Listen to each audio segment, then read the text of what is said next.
Here we go, video blog. It's, what's today, Wednesday?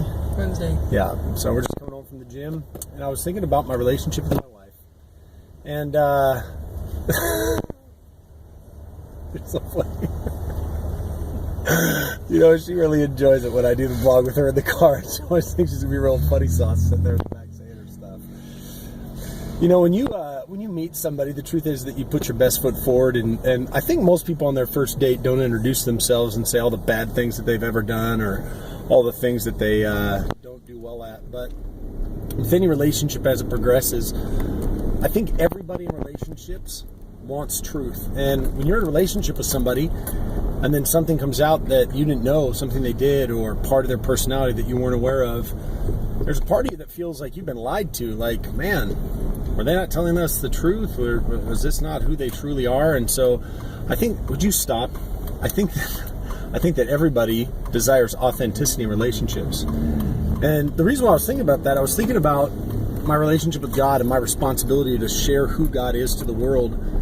And I think my frustration with a lot of people is that they want to share just one aspect of God. That's it. And the truth is that who God is multifaceted. He is a God of love, but he's also a God of justice.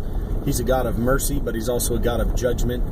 And I get frustrated sometimes with people that they get frustrated with me because I want to share things about God that are true, and they say that I'm painting God in a negative light, when the truth is all I'm trying to do is make sure that when people get into a relationship with God, as far as it concerns me and as far as it depends on me, I'm not going to be that person that I introduce them to God, and then years later they say, well, why didn't you tell me about this? Why didn't you tell me that this is what God expected of me, or you didn't tell me that this is what the Word said?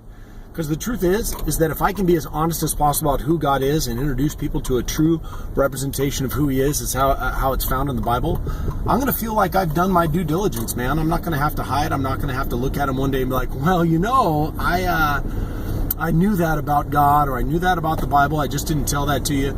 I just want to be upfront and honest with it from the beginning, because what I don't want is I don't want to be one of these guys that does the bait and switch, tries to sell God and say, hey, come follow Jesus and everything in your life is going to be perfect, because it's not.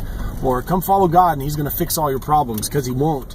The truth is that when you come to follow God, he does love you and he does change you and he does help you.